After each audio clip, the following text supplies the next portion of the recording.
I walked into the bar like I had walked into a lot of places, quietly with my shoulders squared and my hands kept where people could see them.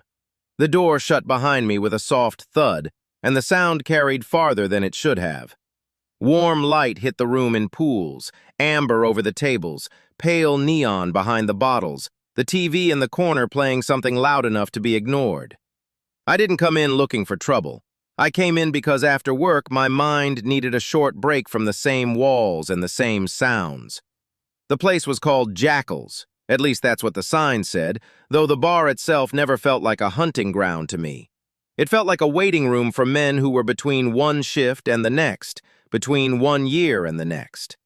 I chose a seat near the middle, not right by the door, not hidden in the back. A good seat. A seat where you could see what was happening and where people had to make a decision before they did anything. The bartender nodded at me like she always did. Caleb Winters, the owner, had a way of making the regulars feel like they mattered. I'd been a regular long enough that my coffee order didn't need to be repeated. Caleb moved behind the bar with the practiced rhythm of someone who had learned how to keep a place running. He wasn't old, but he moved with the caution of a man who'd seen things go wrong. He caught my eye and made the smallest gesture, like, "You good?" I was good. I just needed to sit. I just needed a beer. When I took my jacket off, the room didn't react the way it used to in some other places. I'd grown used to it. There were always glances at the small details, scars that didn't match the stories people made up in their heads, lines that came from different kinds of weather. But most men in a bar had their own stories, their own bruises, and they didn't have time to examine mine. That changed when Damon Price walked in. He came in loud without raising his voice. That's a special kind of loud.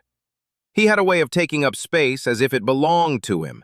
The flannel over his t-shirt was fashionable in the way people wore things when they wanted to be noticed more than comfortable.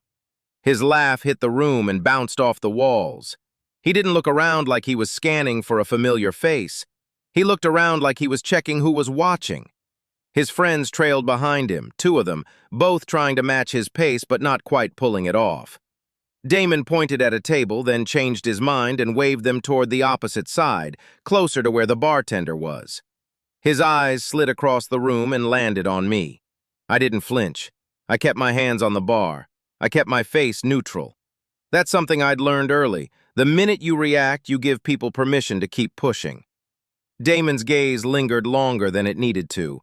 He looked at my jacket, then at my hands, then at the way I sat. In his mind, I could feel he was deciding what I was. Not old enough to be respected, maybe. Not young enough to be dismissed as harmless. That middle space where some people think they can test you. He walked over to the bar like he owned it. When he stopped in front of me, his friends hovered half a step behind him. Damon leaned forward slightly, not enough to be a threat, just enough to be a message. "You a regular here?" he asked. His tone was casual, but the question wasn't.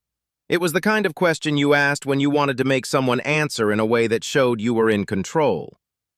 "I come when I have time," I said. I didn't offer my name. I didn't offer any details. My voice stayed even. Damon laughed again, and one of his friends laughed with him too quickly, like they were performing. "You look like the kind of guy who's been waiting for someone to say something," Damon said. I knew what he meant. In a bar, men learned to measure their world by what other men did. Damon had decided I was the kind of man who could be challenged without consequence. If I ignored him, he'd treat that like permission to escalate. So I did the only thing that made sense. I stayed quiet, like I had nothing to prove. The bartender, Caleb, was watching from behind the counter, but he didn't interfere.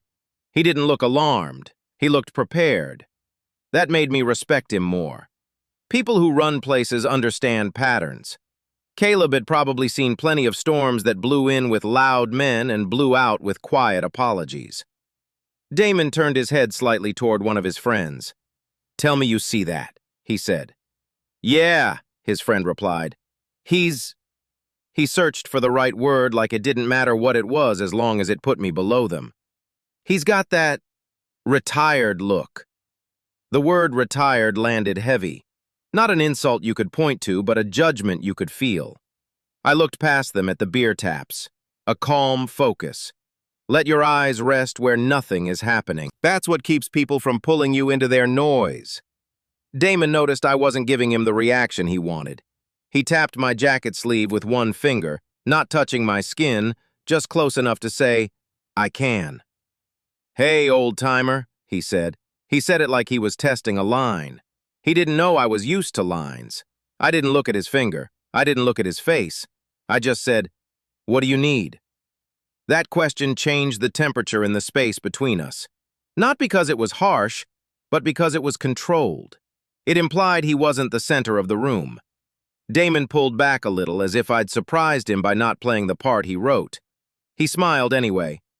"Relax, I'm just talking." Talking. In a bar. The way some men talked when they wanted an argument with no paperwork. His friend stepped closer. "You're not from around here, are you?" he asked. "Long enough," I said. It wasn't an answer to what they asked, but it was an answer to the intent. I wasn't going to be pulled into a story I didn't volunteer. Damon's eyes narrowed. He leaned in again, this time with more confidence. He lowered his voice like he was sharing a secret. "Listen, man," he said. "There's a lot of retired guys out there who talk tough because they never had to prove it." I finally looked at him. My eyes moved to his face, steady and quiet.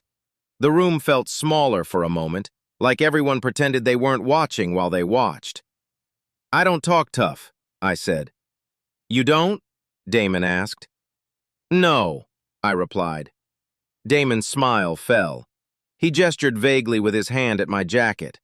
"So what's that?" he asked, and his friends leaned in now, hungry for a moment. That was the first time I saw curiosity mix with entitlement. He wasn't just mocking, he wanted to catalog me, like my life belonged to his curiosity. I could have answered. I could have told them what it meant, what the medals were, what the pages in the folder were, what it cost. I could have opened my mouth and turned this bar into a courtroom. But I didn't. The restraint came from knowing that once you explain, you give people the power to decide whether your history is good enough for them. And Damon wasn't asking in good faith.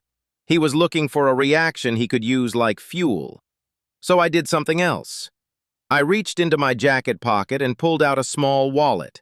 Not to show off, just to pay. Caleb had my tab open. I set a few bills down the way I always did and kept my gaze on the bar. Damon watched the wallet come out like it was a trick. "You gonna run from a conversation too?" he asked. I turned my head slightly. "You picked the wrong day to start one." It wasn't a threat. It was an observation, quiet and factual. Damon blinked like he couldn't find the angle to laugh at. "You think you're—" he started. One of his friends interrupted him, trying to play peacemaker while still trying to win. "Come on, Damon, let's just—" Damon waved him off. "Don't tell me to chill," Damon said, and he looked back at me. "You know what? Let me see something." He reached out. I didn't move fast, but I moved decisively. My hand caught his wrist before his fingers got close to the pocket where my documentation sat. Not because I needed to stop him from stealing anything, but because I needed to stop him from turning his choice into something that would follow him. His friends froze. The bartender went still behind the counter. Damon's eyes widened. For half a second, the bravado disappeared and left only surprise. I didn't yank his arm. I didn't squeeze. I just held his wrist long enough for him to feel the difference between a gesture and a line. Then I let go. Damon's hand dropped back to his side. He flexed his fingers, but he didn't try again. He looked at me like I'd become a stranger. "Man," Damon said, voice lower now, "you got problems?" "Not today," I replied. Caleb stepped out from behind the bar. He didn't rush. He walked like he was approaching a situation rather than confronting a person. "Damon," Caleb said, "you can't be doing that here." Damon turned toward Caleb, and the mask went back on, anger disguised as sarcasm. "He was staring at us," Damon lied immediately, like lies were just another kind of reflex. "I was sitting," I said. My voice didn't rise. Caleb looked at me briefly, then at Damon. "Pay your tab and sit down," Caleb said. Damon scoffed. "Or what?" Caleb didn't answer with threats. He answered with certainty. "Or I call it in," Caleb said. Damon's jaw tightened. He looked around at the room, realized several men were watching with expressions that weren't on his side. The TV kept talking in the corner, and the glassware kept clinking, but the sound of the room had changed. Everyone had the same quiet thought. This wasn't a game anymore. Damon took a step back from the bar. He tried to pick up his dignity like it had fallen. "Fine," he said. "Whatever."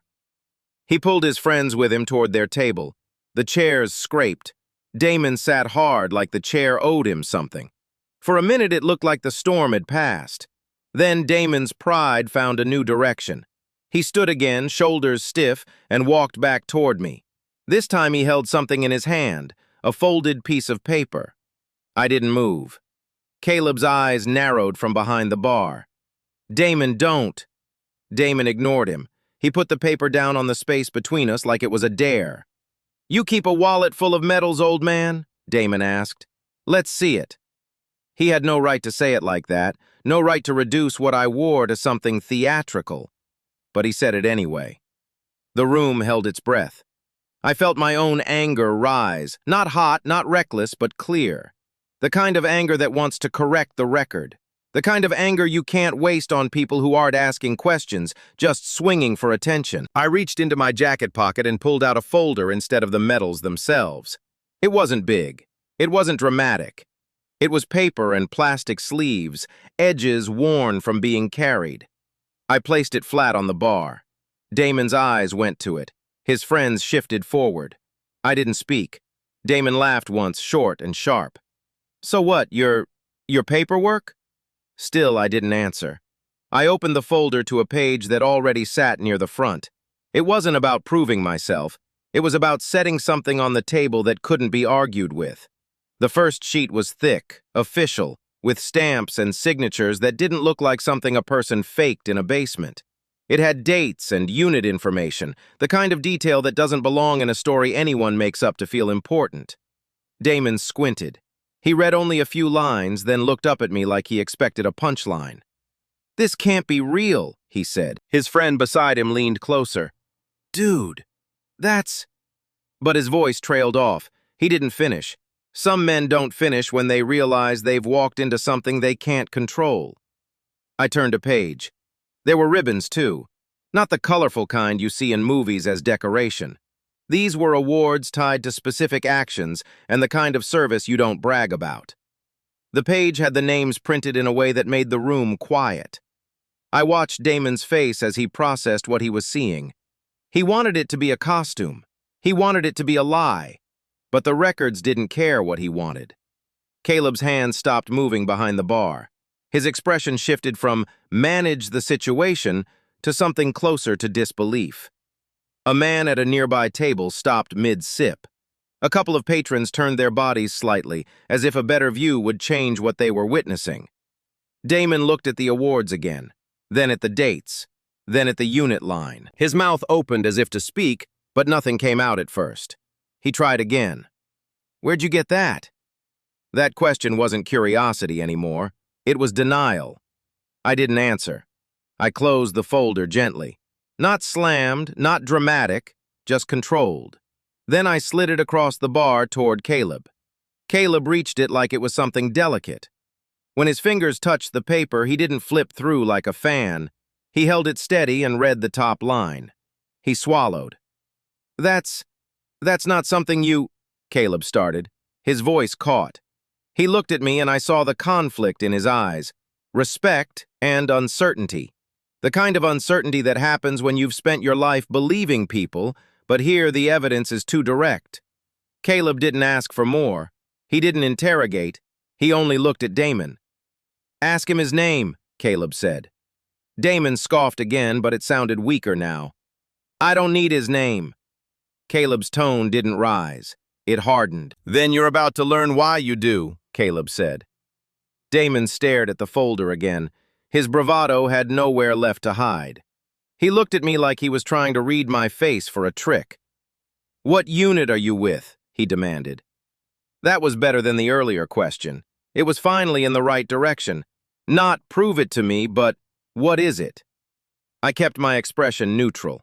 I could feel the room waiting. I spoke one line, quiet enough that I knew it would still land. "Marine Raider Unit," I said. The phrase hit like a door closing. Damon blinked. His friends went still. The words Marine Raider carry weight in a certain kind of ear. Damon swallowed, and his throat moved loud in the silence. "That's," he began. I didn't give him space to turn it into a story about him. I reached back into the folder and removed the page that showed the call-out details. Citation style, official formatting, the kind of documentation that doesn't exist for a man unless the record is real. I laid it down in front of Damon. Still, I didn't explain. I didn't say, "I was there." I didn't say, "This is why." I let the paper speak. Damon read what was printed. His eyes moved down the lines slowly now, not scanning for entertainment, but searching for a way to undo what he'd assumed. When he got to the section that tied dates to action, he went pale. He looked at me again, and his expression shifted from contempt to something closer to shame. But even then, shame didn't come all at once. Shame had to catch up to his ego. His friend tried to cover it. "Man, we didn't know," he said quickly. Damon cut him off with a sharp shake of his head. "I knew he looked," Damon started. He stopped. He didn't finish because he couldn't say the words without making them real. The room waited for something to happen, an apology, a fight, a bigger scene. I didn't give them that. I just stood up slowly. My chair scraped the floor. Damon flinched at the sound. That was the first time in the whole night he reacted like he understood I wasn't just a quiet man. I wasn't fragile. I picked up my jacket.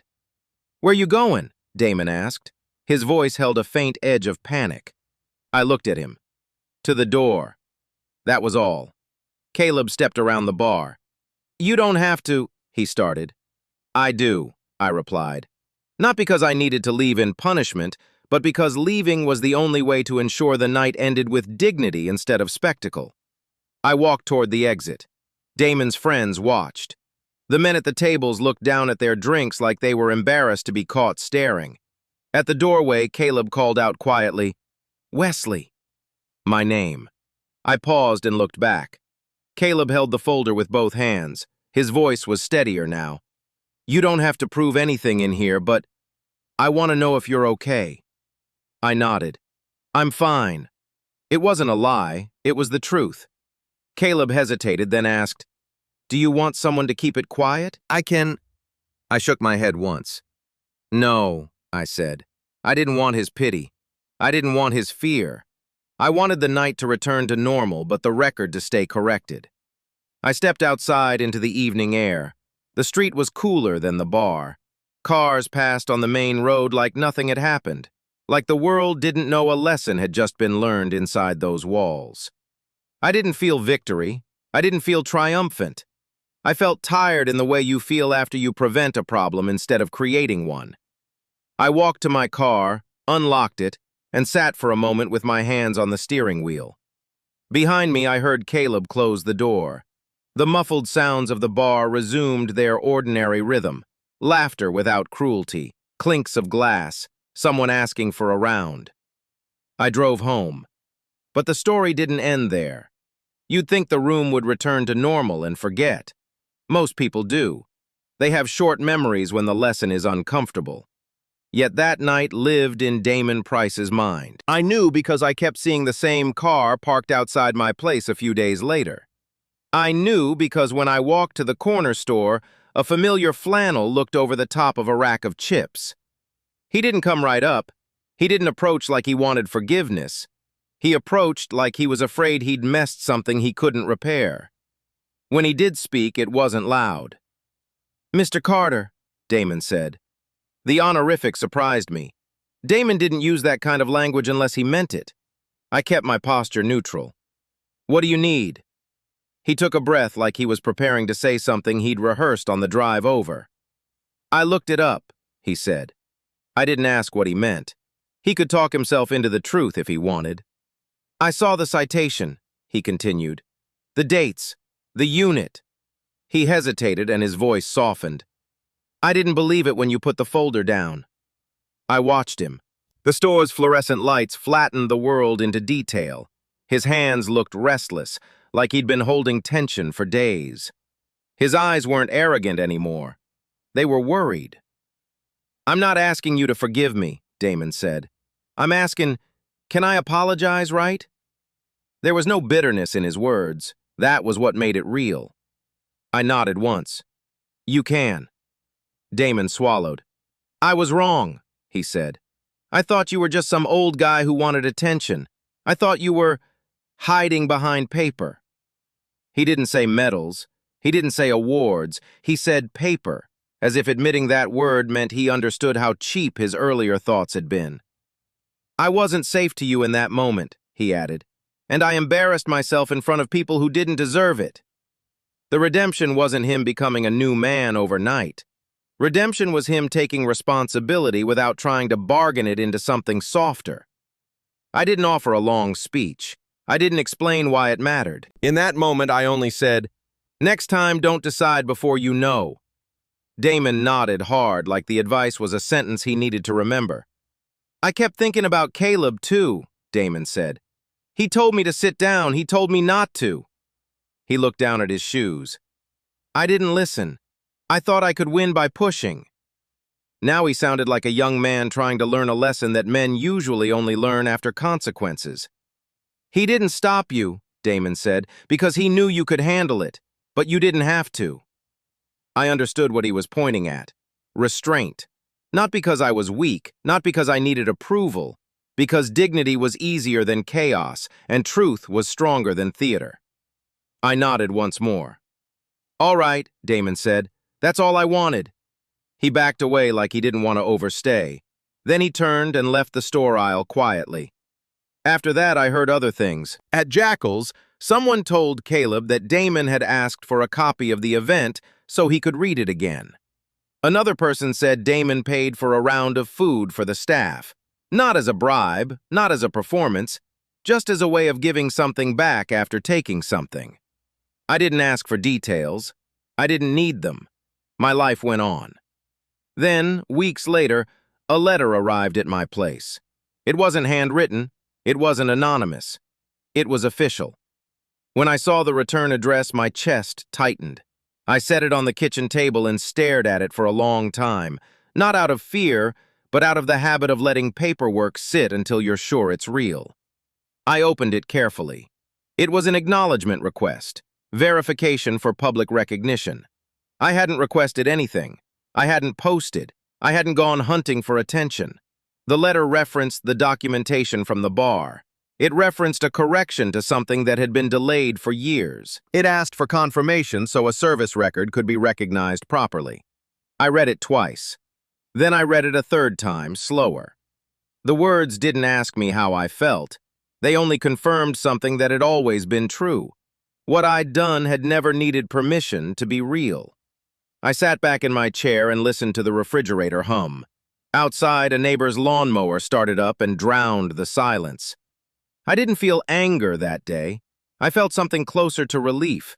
Because the moment Damon challenged me, the world had shown me what it was capable of learning, if it was forced to look at truth instead of assumptions. The day of the ceremony arrived quietly. Caleb called ahead. He said there would be local officials and some veterans, and he asked if I could attend. He also said no one would make it big. He said he understood what I wanted. No spectacle, no spotlight. I agreed. When I pulled up, I expected the event to be modest. It was. Folding chairs, flags, a table with a presentation case, and a small stack of programs. But the parking lot didn't look like a random gathering. Several trucks with government plates were there. A couple of SUVs sat near the entrance as if they were there for someone important. I saw a uniform near the table. Not a bar uniform, a real uniform. A four-star general's insignia caught my eye as I walked past, and the air shifted around me. Men in uniform don't move like civilians. Their posture is built around accountability. A staff member approached me. "Mr. Carter?" he asked. "Yes," I replied. He nodded and guided me to a seat behind the line. I sat where I was placed, not where I assumed I should be. I watched the crowd settle. Then the general stepped forward. He didn't start by praising himself. He started by honoring the record. He spoke about the importance of verification, the danger of rumors, and how service records deserve respect even when people in the room don't understand them. The words were measured. No theatrics, no melodrama. When he finally turned to the presentation, he called my name, not with a shout, with the same tone a judge uses when facts matter. I stood. The general motioned, and a presentation case was opened. Inside was an item meant to correct a long delay, something that wasn't meant to turn my story into a spectacle. It was meant to turn it into truth. When he addressed the crowd, he didn't talk about my personal life. He didn't say I was a quiet man who deserved better. He said something harder and more respectful. He said, "This record belongs to the nation. The recognition belongs to the process.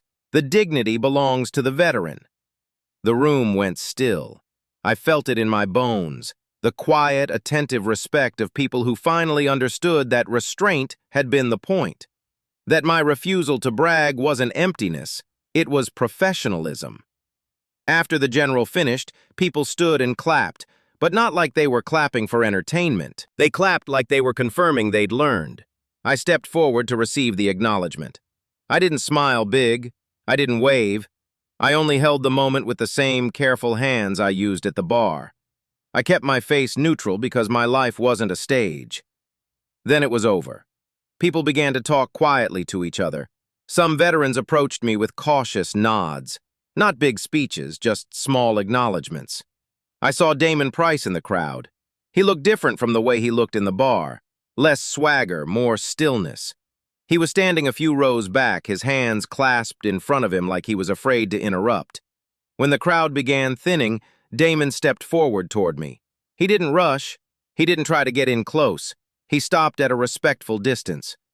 "Mr. Carter," he said, voice quiet. I nodded. "I wanted to say thank you," Damon added. "Thank me for what?" I asked. He blinked, then answered honestly. "For not making it worse." I didn't correct him. I didn't ask him to rewrite what he'd done. His apology was his. His growth was his. So I only said, "It's not about making it worse. It's about keeping the truth." Damon nodded. He looked toward the general and then back at me like he was linking the bar night to this ceremony. "I still can't believe I didn't see it," he said. "You saw it," I replied. He frowned slightly. "I mean, I didn't see the whole thing." "No," I said. "You saw the proof, and you chose to act like you didn't." His face tightened, but he didn't argue. "That's what I'm fixing," Damon said. He meant it. The afternoon ended with the flag lowered and the small crowd dispersing. I drove home with the same quiet in my chest as I had after leaving Jackal's.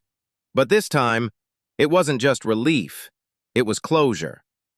People sometimes assume redemption stories need big speeches, dramatic confrontations, and revenge that makes you feel powerful.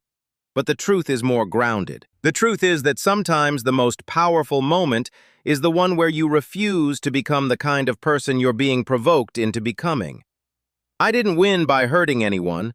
I won by being exact, by letting official records sit on the bar like they were supposed to, facts that didn't care about pride. By keeping my mouth shut when it would have been easier to turn my life into a performance. And when the moment came, the room finally did what it was supposed to do from the beginning. It looked at the truth and recognized it.